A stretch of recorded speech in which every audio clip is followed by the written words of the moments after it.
नमस्कार साथियों, आप सभी का स्वागत है आपके अपने YouTube चैनल इम्प्रूवमेंट स्टडी में। हम कक्षा 8 की प्रश्नावली 5 पढ़ रहे थे। 5 में हमने प्रश्नावली 5.4 तक हमने 6 क्वेश्चन कंप्लीट कर लिए थे। आज हम क्वेश्चन नंबर 7 से वापस स्टार्ट करते हैं। क्वेश्चन नंबर 7 है हमारे समकोण त्रिभुज ABC है, तो उसके लिए हम पहले समकोण त्रिभुज बना लेते हैं। ठीक है, समकोण त्रिभुज वह त्रिभुज जिसका एक कोण 90 डिग्री का हो। ये बन गया हमारे समकोण त्रिभुज। ठीक है, अब इसमें क्या बोला इसने कि ABC है ये, जिसमें B है वो 90 डिग्री है। ये B 90 डिग्री है, ABC। ठीक है, तो हमें क्या करना है, यदि AB इक्वल 6 सेंटीमीटर हो, AB जो कि 6 सेंटीमीटर हो और BC जो कि 8 सेंटीमीटर हो, तो AC ज्ञात कीजिए। तो मुझे ये ज्ञात करनी है। ठीक है, तो समकोण त्रिभुज में ज्ञात करने के लिए हम आज जो भी कर्ण वगैरह जो भी ज्ञात करना है हम पाइथागोरस प्रमेय पढ़ेंगे। पाइथागोरस प्रमेय के पहले मैं आपको ये बता दूं, आपको अगर पता नहीं हो तो जो समकोण त्रिभुज होता है उसके अंदर ये जो बेस होता है, नीचे वाली लाइन होती है, ये होती है आधार। ठीक है, और ये जो लंब होता है, जो आधार के साथ 90 डिग्री का एंगल बनाने वाली जो रेखा होती है ये होता है लंब, और जो तिरछी रेखा होती है वो होता है कर्ण। ठीक है, ये आधार है और ये लंब है। ठीक है, ये रेखाएं अलग अलग है। इसके बाद अब हमें करना क्या है, पाइथागोरस प्रमेय से अगर हम इसे हल करते हैं फर्स्ट वाले को,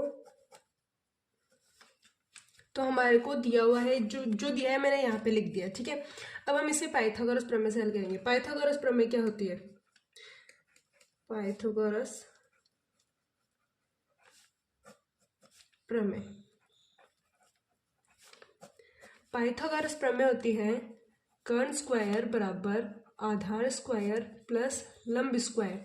मतलब कि जो कर्ण होता है इसका जो वर्ग है वो इक्वल है आधार के स्क्वायर के और लंब के स्क्वायर का योग करने पर जो है, मतलब कि लंब स्क्वायर और आधार स्क्वायर का अगर मैं योग करती हूँ, दोनों के वर्ग का योग करती हूँ, तो वो कर्ण के वर्ग के बराबर होता है। ये है हमारी पाइथागोरस प्रमेय। ठीक है, कर्ण स्क्वायर बराबर आधार स्क्वायर प्लस लंब स्क्वायर।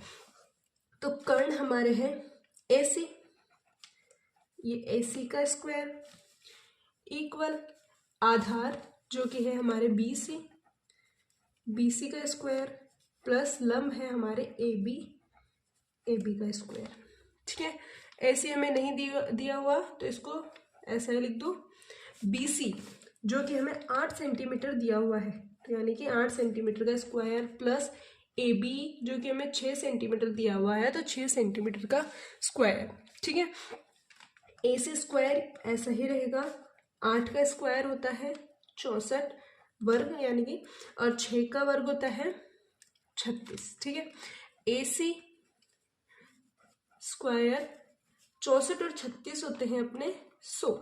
ठीक है, अब इसके बाद में ये जो स्क्वायर है ये उधर जाके रूट में चेंज हो जाएगा, तो AC इक्वल हो जाएगा, ये जो 100 है ये रूट में हो जाएंगे, तो AC की वैल्यू आ जाएगी, 100 का वर्गमूल क्या होता है 10, तो AC की वैल्यू क्या आ जाएगी अपने 10 सेंटीमीटर। ठीक है, ये जो है AC निकालना था हमको इसके अंदर, तो ये हमारे इसमें AC 10 सेंटीमीटर आ चुका है। ठीक है, अब इसी प्रकार इसी का नेक्स्ट हमको दिया, इसी प्रकार से आप कर्ण आधार या लंब कुछ भी निकाल सकते हो। बस अगर जैसे आधार दिया है तो लंब इधर चला जाएगा और माइनस का हो जाएगा, कर्ण स्क्वायर माइनस लंब स्क्वायर इक्वल आधार स्क्वायर। ठीक है, तो इसी प्रकार एक बार इसका सेकंड भी करते हैं सॉल्व। इसका सेकंड है, क्या बोला सेकंड में इसने कि यदि AC इक्वल 13 सेंटीमीटर है। ठीक है, AC इक्वल इसने 13 सेंटीमीटर दे रखी है, वही उसे ही मान लो आप, है ना, जो हमने त्रिभुज बनाया था इसे ही मान लो, बस मान नहीं मानने में इस बार। तो ये जो AC है ये हमें 13 सेंटीमीटर दे रखी है। BC जो है हमें 5 सेंटीमीटर दे रखी है, BC जो कि हमें 5 सेंटीमीटर दे रखी है, और AB हमें ज्ञात करनी है, AB हमें ज्ञात करनी है।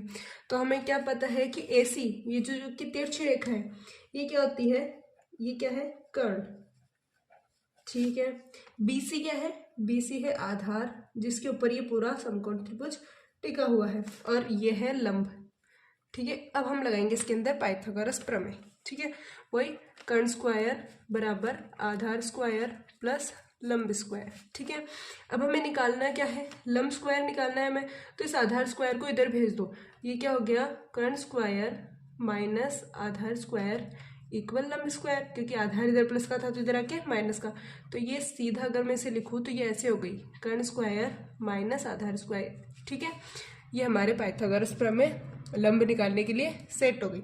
अब मुझे क्या करना है, लंब क्या है मेरे पास, इसको थोड़ा ऊपर कर लेते हैं। लंब क्या है मेरे पास, ए बी का स्क्वायर इक्वल कर्ण क्या है मेरे पास, ए सी, तो हम सीधा इस बार मान रखेंगे। ठीक है, ए सी का मान क्या है 13 का स्क्वायर माइनस आधार है बी सी का मान क्या है 5, तो ये 5 का स्क्वायर। ठीक है, ए बी का स्क्वायर इक्वल 13 का स्क्वायर होता है 169 और माइनस 5 का स्क्वायर होता है 25। ठीक है, इसके बाद अगर मैं इसमें से इसको माइनस करती हूँ, ए बी स्क्वायर को मैं सीधा इधर ही ले जाती हूँ रूट में, तो इसमें से इसको माइनस करती हूँ तो आता है 144। ठीक है, तो 144 का वर्गमूल क्या होता है, 144 का वर्गमूल होता है 12। आप निकाल के देख सकते हो, आपको 2 विधि बताई है मैंने उस अकॉर्डिंग। तो ए बी की वैल्यू क्या आ गई मेरे 12 सेंटीमीटर। ठीक है, इसी प्रकार इसी का नेक्स्ट क्वेश्चन करते हैं हम आगे। नेक्स्ट क्वेश्चन है हमारा नेक्स्ट क्वेश्चन है हमारा 8th क्वेश्चन। एक माली के पास 1000 पौधे हैं। इन पौधों को वह इस प्रकार लगाना चाहता है कि प्रत्येक पंक्तियों की संख्या व कॉलम की संख्या समान रहे। इसके लिए कम से कम पौधों की संख्या ज्ञात कीजिए जिसकी उसे ज़रूरत हो। ठीक है, कोई माली है, ठीक है, जिसके पास टोटल पौधे हैं 1000। अब वह पौधों को इस प्रकार लगाना चाहता है कि उसकी जो पंक्तियों की संख्या है वह भी समान रहे और इन पंक्तियों के अंदर जो कॉलम बनेंगे वो भी समान रहे। कहने का अर्थ ये है कि जैसे अगर उसकी पंक्तियां 5 बनी, ठीक है, तो इस 5 पंक्ति में पौधे भी कितने लगेंगे, 5 ही, मतलब कि जितनी पंक्तियां होंगी उतने ही पौधे लगेंगे, यानी उतने ही कॉलम बनेंगे। तो मैं अगर आपसे पूछ लूँ कि टोटल पौधे कितने लगेंगे, तो आप क्या करोगे, 5 ही पंक्तियां और एक पंक्ति में 5 पौधे, तो आप क्या करोगे 5 × 5, यही करोगे। ठीक है, उसी प्रकार तो कॉलम का अर्थ आप पौधे ही समझिए, क्योंकि उस कॉलम में एक पौधा लगेगा। ठीक है, जैसे कि इसने कहा है कि है ना 1000 पौधे इसने दिए हुए हैं, पंक्तियों की संख्या दी हुई नहीं है, कॉलम की संख्या दी हुई नहीं है। पंक्तियों की संख्या को अगर मैं कॉलम की संख्या से इंटू करूँ तो मेरे टोटल पौधे निकल जाएंगे। ठीक है, तो मैंने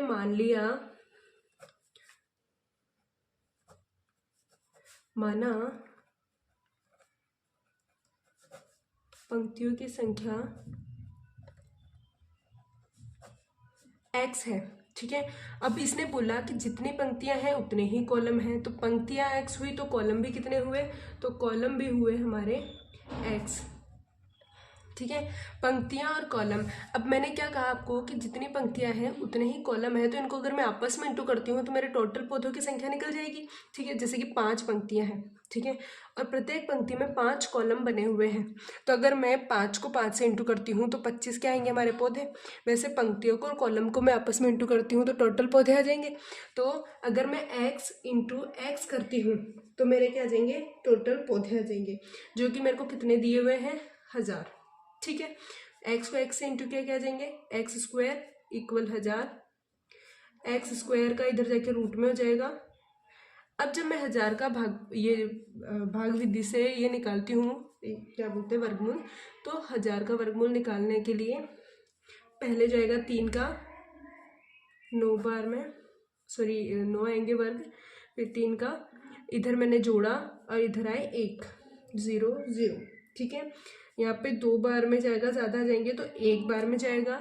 यहाँ एक क्या है 61, तो 100 में से अगर मैं 61 माइनस कर देती हूँ तो आएंगे मेरे 39।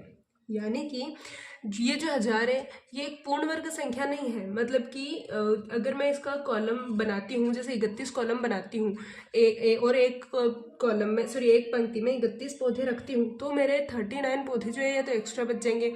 ठीक है, तो मतलब ये पूर्ण वर्ग नहीं है, तो इसको मैं एज इट इज़ कॉलम और पंक्तियों में नहीं बांट सकती एक जैसे।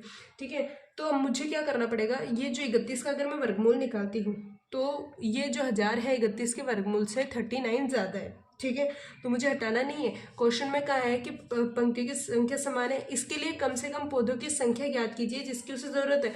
उसके पास 1000 पौधे तो हैं, लेकिन उसको और कितने पौधे इसमें मिलाने पड़ेंगे ताकि ये जो है पूर्ण मतलब कि ऐसे बन जाए, पूर्ण वर्ग बन जाए और ना पंक्ति और कॉलम की संख्या बराबर हो जाए। ठीक है, तो आइए करते हैं। तो हमने देखा कि अगर 31 के वर्ग से तो 1000 थोड़ा बड़ा है, 39 जो है ज़्यादा है, तो मैं 32 का वर्ग निकालती हूँ। तो जब मैंने 32 का वर्ग निकाला तो 32 का वर्ग आया मेरे 1024। ठीक है, 1024 मेरे 32 का वर्ग आया, तो 1024 1000 से 24 ज़्यादा है, तो मुझे अब इसमें सीधा गया कि अगर मैं इसमें 24 और ऐड कर दूंगी तो 1024 हो जाएगा, जो कि 32 का स्क्वायर होगा। ठीक है, 32 का स्क्वायर होगा मतलब कि मेरे 32 पंक्तियाँ हो जाएगी और एक पंक्ति में 32 कॉलम हो जाएंगे। ठीक है, मुझे एक पूर्ण वर्ग संख्या ही बनानी थी, तो मुझे क्या करना होगा, 1000 में कितने ऐड करने पड़ेंगे, 24। तो देखो ये ऐड करने पड़ेंगे, आप ऐड मत करो। इसने पूछा कि उसे और कितने पौधों की जरूरत है, 1000 तो उसके पास है, तो कितनों की जरूरत है, और 24 की। तो बस 24 पौधों की उसे और आवश्यकता है। ठीक है, बस इतना सा क्वेश्चन है इसके अंदर, आवश्यकता है। नेक्स्ट क्वेश्चन है हमारा, एक विद्यालय में 500 विद्यार्थी हैं जो कि पीटी के अभ्यास के लिए इन्हें इस तरीके से खड़ा किया जाना चाहिए कि पंक्तियों की और कॉलम की संख्या समान रहे। ठीक है, जितनी पंक्तियां होनी चाहिए उतने ही कॉलम होने चाहिए, मतलब कि एक पंक्ति में उतने ही विद्यार्थी खड़े होने चाहिए जितनी टोटल पंक्तियां हैं। ठीक है, यानी अगर मुझे विद्यार्थियों की संख्या निकालनी होगी तो मतलब कि संख्या बराबर होनी चाहिए। कुल मिला के हमारे पास अगर पूर्ण वर्ग संख्या होगी तभी हम उनको ऐसे और ऐसे बराबर बांट सकेंगे। ठीक है, तो पंक्तियों की संख्या कॉलम के समान रहे, इस व्यवस्था को बनाने में कितने विद्यार्थियों को बाहर जाना होगा, तो देखते हैं। तो पंक्तियों की संख्या मेरे पास अभी भी नहीं है। ठीक है, तो मैं मान लेती हूँ, माना पंक्तियों की संख्या x है। अब पंक्तियों की संख्या उतनी ही होनी चाहिए जितनी कॉलम की हो, मतलब कि दोनों बराबर है तो कॉलम की भी इतनी ही होगी, कॉलम भी कितने होंगे, x। अगर पंक्तियों की संख्या और कॉलम की संख्या को मैं इंटू करूं तो मेरे क्या आ जाएंगे, टोटल विद्यार्थी आ जाएंगे। कैसे आएंगे, क्योंकि अगर मान लो 3 पंक्तियां मैंने बनाई, ठीक है, और एक पंक्ति में 3 कॉलम बनाए, यानी कि एक पंक्ति में 3 विद्यार्थी हैं, तो एक पंक्ति में 3 विद्यार्थी और पंक्तियां भी 3 है, तो 3 को 3 से इंटू करूंगी, टोटल विद्यार्थी आ जाएंगे। यानी पंक्तियों को और कॉलम को मुझे इंटू करूंगी जब तो मैं टोटल विद्यार्थी आएंगे। तो मैंने इनको इंटू किया x इंटू एक्स, तो टोटल विद्यार्थी मेरे को ऑलरेडी दे रखे हैं 500। ठीक है, ये एक्स स्क्वायर हो जाएगा इक्वल 500, और एक्स स्क्वायर इधर जाके रूट में चेंज होएगा, तो ये 500 जो है इसका मुझे वर्ग निकालना पड़ेगा। ये 500 है, 2 से निकलेगा 4, इधर मुझे जोड़ना है और इधर मुझे घटाना है। ठीक है, ये हो गए 100। अब ये जो है या तो देखो 3 से तो ज़्यादा हो जाएगा, 2 से ही जाएगा, फिर यहाँ 2, 4 और 8, 84, इसमें से माइनस किया 16, मतलब कि अगर मैं ये जो 500 जो है 22 के वर्ग से 16 जाता है। ठीक है, अब इसने बोला कि कितने विद्यार्थियों को बाहर जाना होगा, मतलब कि जो एक्स्ट्रा होंगे उसे ही बाहर जाना होगा। इसने तो ऐसा बोला नहीं कि मुझे कितने विद्यार्थियों को और लेना होगा, अगर लेना होता तो मैं इसमें और ऐड कर देती ताकि ये पूर्ण वर्ग बन जाती, लेकिन इसने बोला कितने विद्यार्थियों को बाहर जाना होगा, मतलब कि मुझे जो विद्यार्थी है उनमें से कॉलम बनाने के लिए जो एक्स्ट्रा उनको हटाना पड़ेगा। तो कितने विद्यार्थियों को हटाना पड़ेगा, 16 विद्यार्थियों को। अतः 16 विद्यार्थियों को क्या करना पड़ेगा, बाहर जाना होगा। 16 विद्यार्थियों को बाहर जाना होगा। ठीक है, ये हमारी यहाँ पे 5वीं प्रश्नावली 5.4, हाँ 5वीं प्रश्नावली कंप्लीट होती है यहाँ पे 5.4, और 5.4 का कंप्लीट 5वीं प्रश्नावली यहाँ पे ख़त्म है। वर्गमूल, वर्ग एवं वर्गमूल, और यहाँ पे ये जो है सारे तरीके से एक बार मैंने हर तरीके का एक एक क्वेश्चन आपको करके बता दिया है। इसके अंदर सारी प्रश्नावली कंप्लीट है। फिर भी कोई एडिशनल क्वेश्चन हो जो रह गया हो या फिर आपको कोई दिक्कत हो, आप मुझे कमेंट करके बता देना, मैं आपको उसे वापस बता दूंगी। धन्यवाद।